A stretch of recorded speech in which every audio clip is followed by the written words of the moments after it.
Environ 1000 avant Jésus-Christ, la Bible a établi une loi claire. Celui qui est fidèle dans les petites choses l'est aussi dans les grandes. La prospérité ne commence pas avec plus d'argent, mais avec une meilleure gestion. Quand on observe les trajectoires financières réellement solides, celles qui résistent au temps, aux crises et aux cycles économiques, on remarque un point commun, elles ne se reposent ni sur la chance, ni sur la vitesse, ni sur l'illusion du gain facile. Elles se reposent sur des lois immuables. Dans le langage biblique, ces lois ne sont pas présentées comme des raccourcis spirituels, mais comme des principes de fonctionnement du réel. Et ce que beaucoup d'entrepreneurs ignorent, c'est que la Bible ne parle pas d'argent de manière émotionnelle ou mystique, elle en parle de manière profondément stratégique. La première rupture de compréhension commence ici.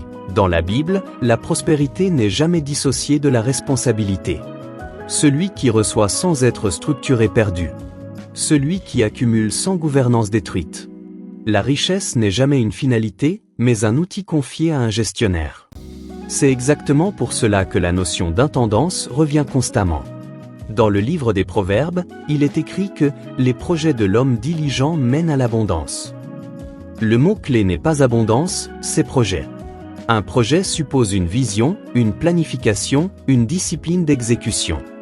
Beaucoup d'entrepreneurs prient pour des résultats sans jamais structurer leurs décisions. Or la loi biblique est claire, la prospérité est la conséquence d'un système bien géré, pas d'une intention sincère. Dans cette logique, la première loi implicite est la loi de la clarté et de la vision. Là où il n'y a pas de vision, le peuple se disperse. Ce principe est universel. Financièrement, une personne sans vision agit au jour le jour, consomme sans stratégie, investit sans logique, travaille sans trajectoire. À l'inverse, l'entrepreneur prospère sait exactement pourquoi il gagne de l'argent, où il va et à quoi cet argent doit servir. Il ne confond pas revenu et richesse. Il comprend que le revenu est un flux, tandis que la richesse est une structure. Cette distinction est fondamentale. Dans la Bible, Abraham, Isaac ou Jacob n'étaient pas simplement riches en liquidités, ils possédaient des troupeaux, des terres, des puits, des actifs productifs. La vision biblique de la prospérité est toujours liée à la possession et au contrôle d'actifs, jamais à la simple accumulation de cash. À partir de cette vision découle naturellement une deuxième loi, la loi de la discipline quotidienne. La Bible valorise la constance bien plus que l'intensité. Celui qui est fidèle dans les petites choses est fidèle dans les grandes. Financièrement, cela signifie que la prospérité se construit par des décisions répétées, parfois invisibles, souvent ennuyeuses, mais toujours cohérentes. Épargner régulièrement, investir progressivement, refuser certaines dépenses immédiates pour renforcer une position à long terme. Beaucoup d'entrepreneurs échouent non pas par manque d'opportunités, mais par absence de discipline. Ils gagnent de l'argent, mais ne le structurent pas. Ils consomment avant d'investir. Or la Bible ne bénit jamais le désordre. Elle bénit la gestion fidèle. Cette discipline s'exprime aussi dans la capacité à différer la gratification. Le livre des Proverbes oppose systématiquement l'homme prudent à l'homme impulsif. L'un bâtit lentement, l'autre détruit rapidement.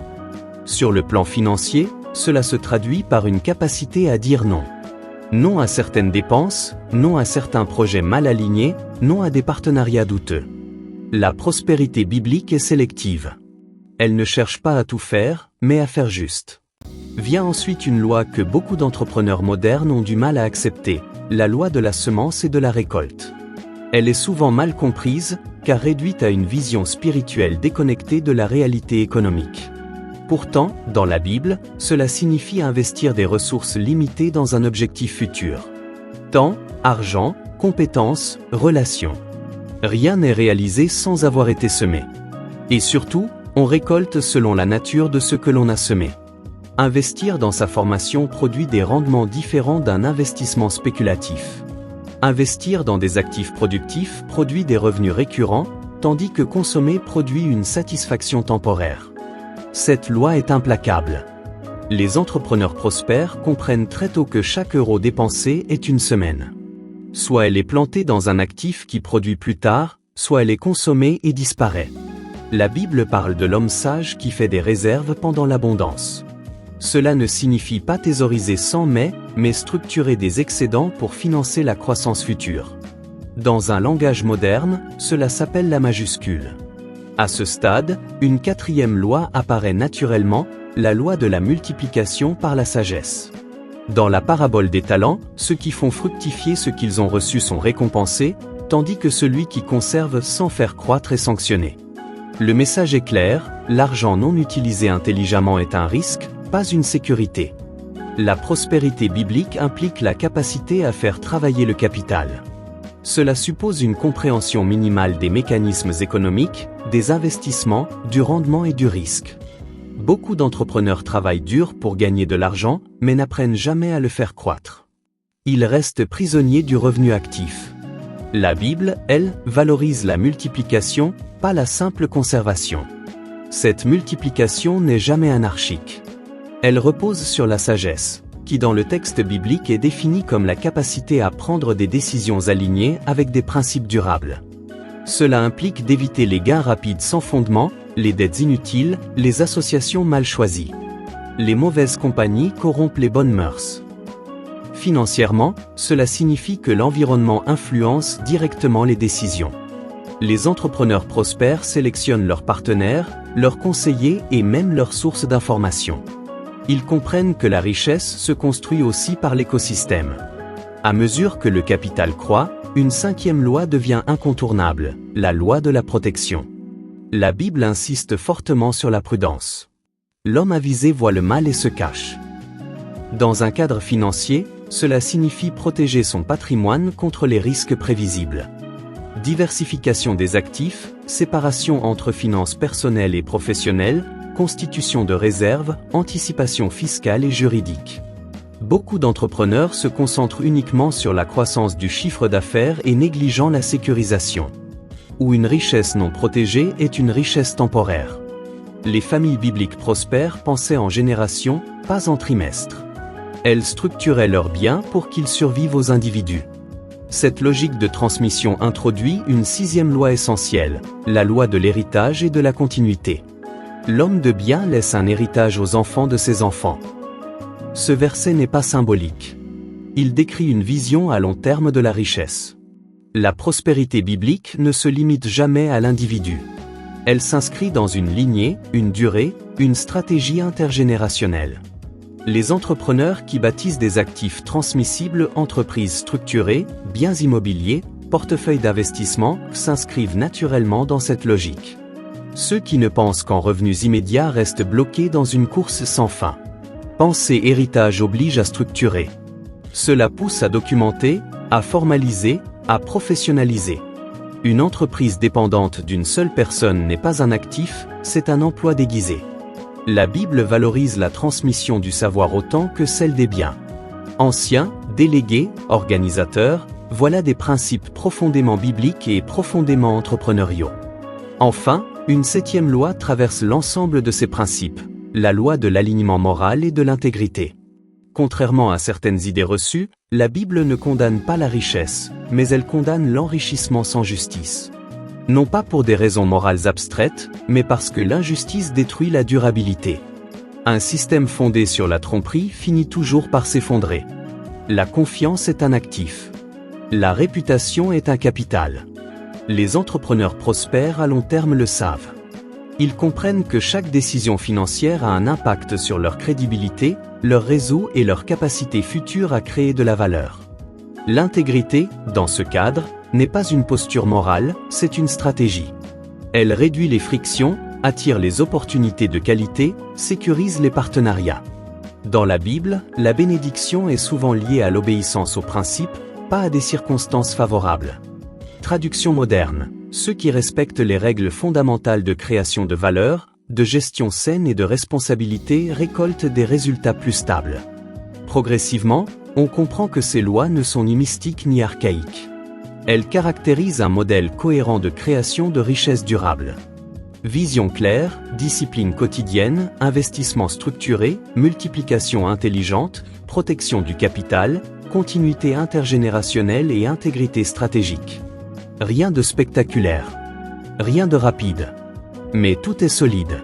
Ce que 90% des entrepreneurs ignorent, ce n'est pas l'existence de ces principes, c'est leur exigence. Ils demandent du temps, de la rigueur, une capacité à retarder certaines gratifications et à penser au-delà de soi-même. Pourtant, ce sont exactement ces lois qui séparent ceux qui gagnent de l'argent de ceux qui construisent une véritable prospérité. À partir du moment où l'on cesse de voir l'argent comme une fin et qu'on commence à le voir comme un outil à gouverner, la trajectoire change. Les décisions deviennent plus calmes, plus rationnelles, plus stratégiques. On ne cherche plus à prouver, mais à bâtir. Et c'est précisément dans cet état d'esprit que la prospérité cesse d'être un objectif incertain pour devenir une conséquence logique. À ce stade de compréhension, une transformation subtile mais décisive s'opère dans la manière d'aborder l'argent, le travail et la prise de décision. On ne cherche plus à réussir au sens social ou émotion du terme, mais à aligner ses actions sur des principes qui produisent mécaniquement des résultats. C'est précisément cette bascule que la majorité des entrepreneurs ne fait jamais. Ils restent focalisés sur l'effort visible plutôt que sur la cohérence invisible du système qu'ils construisent. La Bible insiste fortement sur la notion de gouvernance intérieure avant toute gouvernance extérieure. Celui qui est prêté à la colère vaut mieux qu'un héros, et celui qui se domine lui-même vaut mieux que celui qui prend des villes. Transposé au domaine financier, cela signifie que la maîtrise de soi est un levier économique. Un entrepreneur incapable de contrôler ses impulsions financières sera toujours vulnérable, quel que soit son niveau de revenu. Dépenses émotionnelles, décisions précipitées, investissements mal analysés, dettes contractées pour maintenir une image plutôt qu'une structure. La prospérité durable commence par la capacité à se gouverner soi-même. C'est ici que la discipline mentale prend toute sa place. Les personnes prospères, au sens biblique comme au sens économique, ne prennent pas leurs décisions sous pression émotionnelle. Elles observent, analysent, comparent, puis agissent. Cette posture est souvent confondue avec de la lenteur, alors qu'elle est en réalité une forme de puissance. La Bible parle de l'homme prudent qui évalue ses pas. Dans le monde des affaires, cela correspond à la capacité à lire un bilan, à comprendre un flux de trésorerie, à anticiper un cycle économique. Rien de spectaculaire, mais tout est structurant. Cette maîtrise intérieure permet aussi de comprendre une autre réalité souvent négligée. La prospérité est cumulative. Elle s'appuie sur des effets de levier progressifs. Le capital habille le capital. La compétence attire les opportunités. La crédibilité attire les partenariats. Dans les Écritures, on observe que ceux qui prospèrent voient leurs ressources augmenter par addition, puis par multiplication. Cela ne se produit jamais de manière instantanée. C'est le résultat d'un positionnement cohérent sur la durée. Beaucoup d'entrepreneurs abandonnent trop tôt, non pas parce que leur stratégie est mauvaise, mais parce qu'ils sous-estiment le temps nécessaire à la maturation. Le temps, justement, est un thème central. Il y a un temps pour toute chose. Financièrement, cela implique de respecter les saisons. Une saison d'apprentissage, une saison d'accumulation, une saison d'expansion, une saison de consolidation. Vouloir récolter avant d'avoir semé, ou multiplier avant d'avoir sécurisé, conduit presque toujours à l'échec. Les investisseurs expérimentés le savent, chaque phase a ses exigences. La Bible ne glorifie jamais la précipitation. Elle valorise la patience stratégique. Cette patience ne doit pas être confondue avec l'inaction. Elle s'accompagne d'une capacité à travailler méthodiquement, même lorsque les résultats ne sont pas immédiatement visibles. C'est l'un des enseignements les plus difficiles à intégrer pour les entrepreneurs modernes, habitués à des gratifications rapides. Pourtant, la richesse durable se construit souvent dans des périodes de relative invisibilité. Étudier des dossiers, améliorer des processus, optimiser des structures juridiques, renforcer des compétences clés. Autant d'actions peut valoriser socialement, mais extrêmement rentable à long terme. À ce niveau, la relation à l'argent change profondément. Il n'est plus perçu comme une réaction émotionnelle, mais comme un indicateur. Un indicateur de valeur créée, de problèmes résolus, de systèmes efficaces.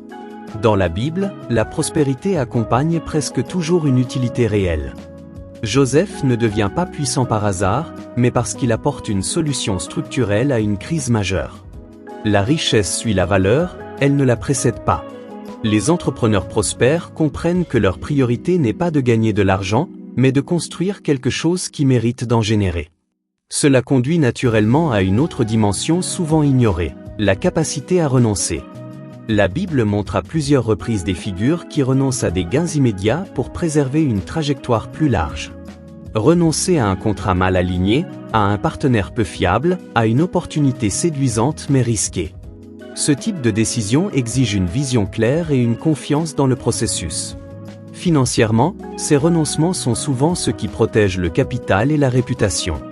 À long terme, ils valent bien plus que des bénéfices rapides. En parallèle, la gestion de l'endettement est abordée de manière très pragmatique dans les Écritures. La dette y est décrite comme une forme de servitude lorsqu'elle n'est pas maîtrisée. Cela ne signifie pas que tout endettement est mauvais, mais qu'il doit être stratégique, mesuré et adopté à un actif productif. Beaucoup d'entrepreneurs s'endettent pour consommer ou pour maintenir un niveau de vie, ce qui les fragilise. Les entrepreneurs alignés sur une logique biblique utilisent la dette comme un levier, jamais comme une béquille. Ils s'assurent que chaque engagement financier augmente leur capacité future, au lieu de la réduire. À mesure que l'on avance dans cette compréhension, une chose devient évidente: la prospérité biblique est profondément incompatible avec l'improvisation permanente. Elle exige de la structure, de la méthode, une capacité à documenter, à mesurer, à ajuster. Les plans bien conçus mènent à l'abondance. Ce verset pourrait être affiché dans n'importe quel bureau d'investisseur. Budget prévisionnel, tableau de bord, indicateur de performance, analyse de rentabilité. Tous ces outils modernes ne font que traduire des principes anciens. Cette structuration permet également de mieux traverser les crises. Les périodes de ralentissement économique, les imprévus, les erreurs font partie de tout parcours entrepreneurial. La différence entre ceux qui s'effondrent et ceux qui respectent réside rarement dans l'intelligence ou le talent, mais dans la préparation. La Bible parle de la maison bâtie sur le roc. Financièrement, cela correspond à des réserves de liquidité, à une diversification des revenus, à une faible dépendance à une seule source. Ce sont ces fondations qui permettent de rester calme lorsque l'environnement devient incertain. Progressivement, l'entrepreneur qui intègre ces lois cesse de subir. Il n'est plus réactif, mais proactif. Il ne court plus après l'argent, il construit des structures qui en génèrent. Il ne cherche plus à impressionner, mais à stabiliser. Et surtout, il cesse de confondre activité et productivité. Travailler beaucoup n'est pas un indicateur de prospérité. Travailler juste, avec levier et cohérence, l'est beaucoup plus. Ce cheminement mène naturellement à une posture de long terme. On ne pense plus en mois, mais en années. On ne mesure plus uniquement le chiffre d'affaires, mais la valeur nette, la solidité des actifs, la résilience du système. Cette vision est rare, mais elle est précisément celle que la Bible encourage. Une prospérité calme, durable, transmissible. Pas une accumulation frénétique, mais une construction maîtrisée. Et c'est ici que le cercle se réfère. Ces 7 lois ne sont pas des concepts abstraits réservés à une élite spirituelle ou financière. Elles sont accessibles à toute personne prête à accepter leurs exigences. Elles demandent moins de motivation et plus de rigueur. Moins de discours et plus de décisions alignées. Elles invitent à sortir d'une relation émotionnelle à l'argent pour entrer dans une relation stratégique. Lorsqu'un entrepreneur commence à appliquer ces principes, quelque chose change profondément. Les choix deviennent plus sobres, mais plus puissants. Les trajectoires deviennent plus lentes en apparence, mais beaucoup plus sûres. Et surtout, la prospérité cesse d'être un objectif incertain pour devenir le résultat logique d'un système bien gouverné. C'est précisément cette logique que 90% des entrepreneurs ignorent, non pas parce qu'elle est cachée, mais parce qu'elle exige un niveau de responsabilité que peu sont prêts à assumer. À ce point du parcours, une évidence s'impose. La prospérité n'est ni un miracle ni une récompense arbitraire. Elle est la conséquence directe d'un ensemble de décisions prises sur une longue période. Ce que la Bible met en lumière, et que le monde entrepreneurial moderne redécouvre souvent trop tard, c'est que la richesse durable est toujours le fruit d'une gouvernance saine. Gouvernance de soi, gouvernance de l'argent, gouvernance des priorités. Lorsque ces lois sont intégrées, l'entrepreneur cesse de chercher des solutions extérieures pour corriger les déséquilibres intérieurs. Il comprend que chaque palier financier exige une version plus disciplinée, plus lucide et plus structurée de lui-même. Les revenus augmentent rarement plus vite que la capacité à gérer. C'est pour cette raison que tant de trajectoires prometteuses se brisent, la croissance financière dépasse la maturité décisionnelle. La Bible, elle, insiste sur la progression ordonnée. On ne confie pas beaucoup à celui qui ne sait pas gérer peu. Cette compréhension change aussi la manière d'évaluer le succès. Le succès n'est plus mesuré par l'apparence, le rythme ou la comparaison, mais par la stabilité, la liberté de choix et la capacité à durer. Un entrepreneur véritablement prospère n'est pas celui qui affiche des chiffres impressionnants sur une courte période, mais celui qui conserve une marge de manœuvre, une clarté mentale et une indépendance réelle. C'est cette indépendance qui permet de refuser certaines pressions, de rester aligné et de continuer à bâtir lorsque d'autres sont contraintes de céder. Dans cette logique, l'argent retrouve sa juste place. Il n'est ni diabolisé ni idolâtré. Il devient un outil au service d'une vision. Un outil pour investir, protéger, transmettre et créer de la valeur. La Bible ne présente jamais la prospérité comme une fin en soi, mais comme un moyen d'élargir l'impact, de renforcer la stabilité et d'assumer davantage de responsabilités. Cette perspective est exigeante, mais elle est profondément libératrice. Elle enlève à l'argent son pouvoir émotionnel et lui donne une fonction stratégique. Pour l'entrepreneur qui écoute ce message, la question n'est donc pas de savoir s'il croit ou non à ses principes. Ils opèrent des régulations des croyances. La véritable question est de savoir s'il est prêt à les appliquer avec constance. Prêt à ralentir là où l'impulsivité domine.